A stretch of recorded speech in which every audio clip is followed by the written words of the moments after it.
Welcome back. In the last few years in Jamaica, we have seen a plethora of books written by Jamaican media personalities and celebrities, from Macka to The Angel, Miss Kitty, to, of course, the notorious Vybz Kartel.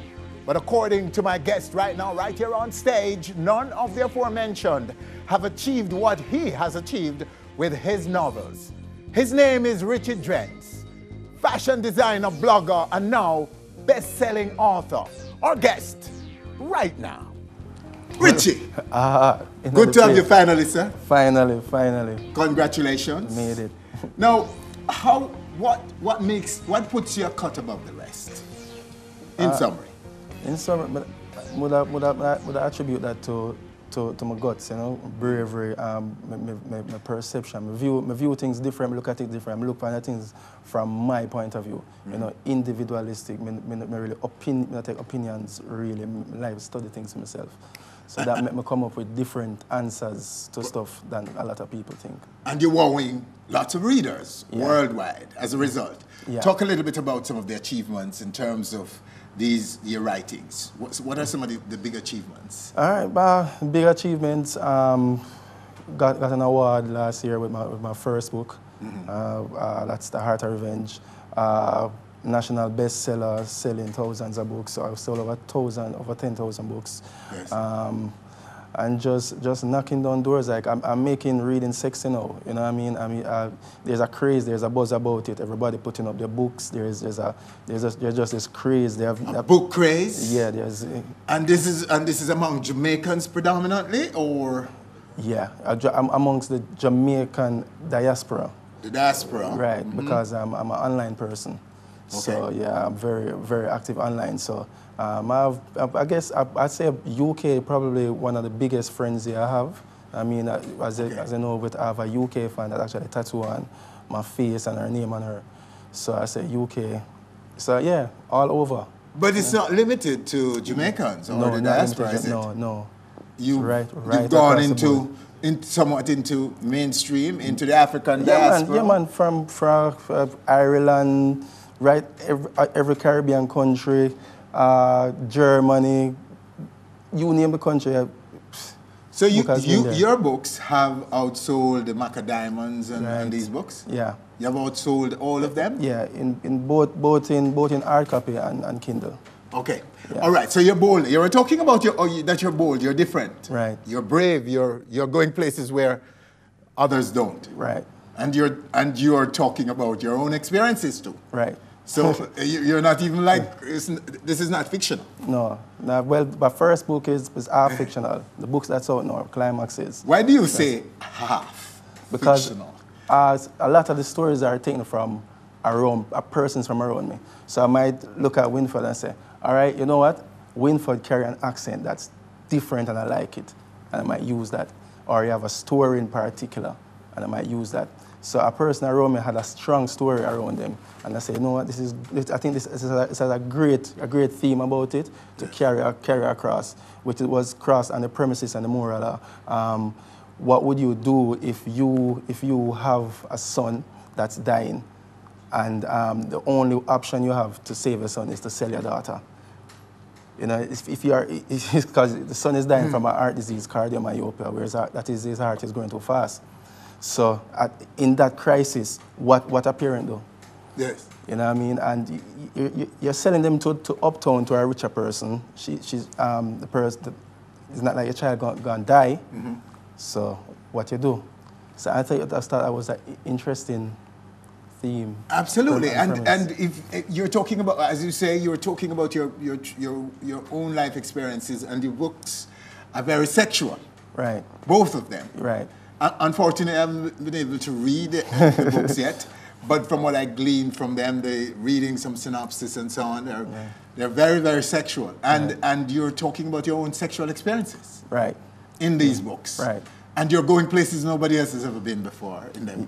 Right, in terms of writing, in terms of Jamaica. Yes. You know, the Jamaicans, Jamaicans are sheltered, and Jamaicans, with the internet, the world is getting smaller. So are Jamaicans living in Jamaica? Yeah. Are they onto you as much as Jamaicans living offshore? Yeah. And I think they are probably more crazy about me than you. I mean, I did a UK book tour last year. So this thing about Jamaicans don't read and Jamaicans are conservative and so on, Man, I it's bash not that. true. I bash that, man. It's just because affront it's the same thing again where people believe hearsay and them don't research for themselves. Yes. Because when I looked at it, I say, all right, cool. Let's say Jamaican don't read, but Zane, Eric Jerome Dickey, and all those other black authors, they're selling off the shelves. So who buying them? If it's not Jamaicans, who buy these books? You walk into the stores, into the bookstores or the pharmacies, they see the novels. Who buying them? Okay. But there wasn't a Jamaican celebrity space, and I saw that space, and I said, so you found them. Right. You found the heart and souls of Jamaicans, so much so that you can make them read the stuff. Yeah. So and what they were looking for, you're suggesting, were interesting enough. And someone who can write. They needed an author. Because what happens is that a lot of persons might know big words, they can write a little thing and have a particular experience, but that's not authorship. Authorship is storytelling. Yes. You know what I mean? A lot of persons might know grammar, but grammar is not storytelling. Or you bring a story, or you evoke a particular emotion, or you tie a theme into something, or you make it real. My books have resonance. So when a person talks to my book, they can relate. It's deep, it's intimate, you know, and it's funny. It's just a package. I see a book just as though you see a DVD or a movie. It's an entertainment package. And a person can carry that around with them. At any time, you can pick up my book and find a part where you laugh. Yes. You might find that, because I'm a comedic person. And you have huge followers online, on your blog. Yeah. A lot of people following you and so on. Yeah. Again, it's the same kind of themes, same material, same subjects. No, online I'm more of a comical person. Yes. I put up funny pictures, funny statuses, funny posts, motivational posts. Because you're an entertainer, right. When all is said and done. Yeah. Richie. And an entrepreneur. And an entrepreneur. Above all of that. How did you start writing? What made you want to write? All right. Actually, a lot of persons don't know this. I think this is the first time I'm actually out in this, yeah? I actually started writing because I found it as a mean to get famous. Okay. I wanted to be famous. You wanted fame? To be famous, yeah, because of my old brand, because my old Richie Drenz brand and Drenz Fashion. Because what happened is that I was doing a lot of collabos with artists and stuff, endorsement and stuff, but Kartel, Ioctane, Bugle, Taurus Riley, you would be named the biggest names. They've been wearing Drenz Fashion, yeah? And thing, but the collaboration that I was seeking, I couldn't get.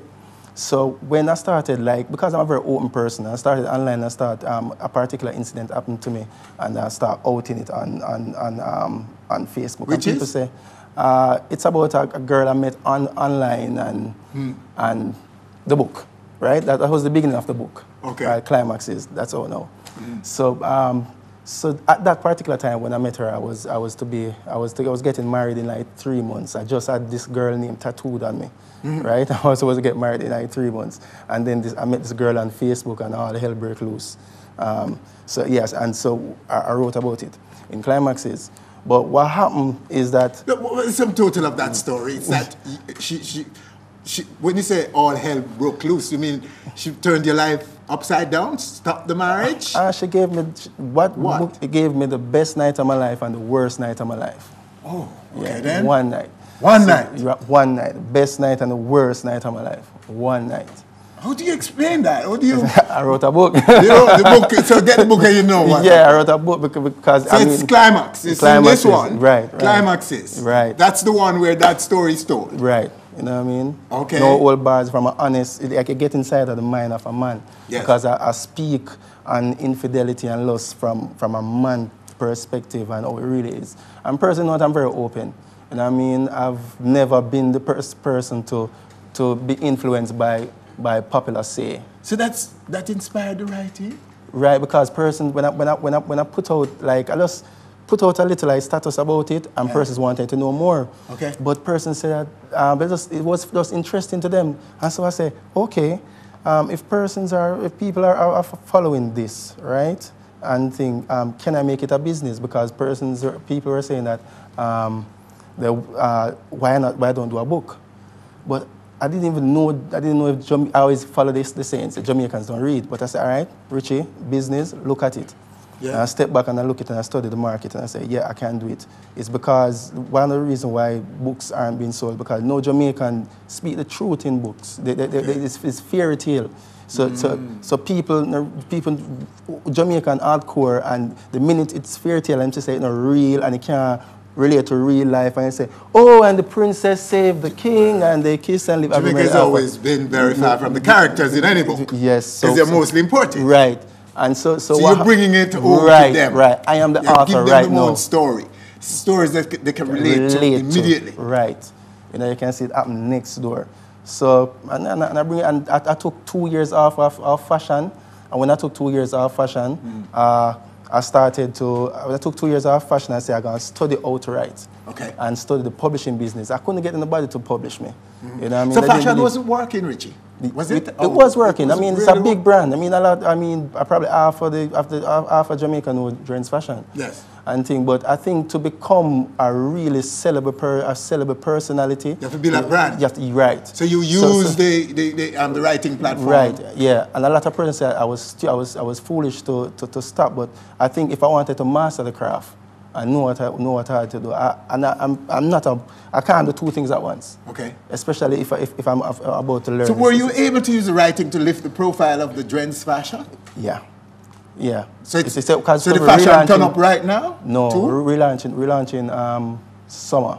And it's going to turn way up. Okay. Yeah, man, because I partner with my partner Oral actually.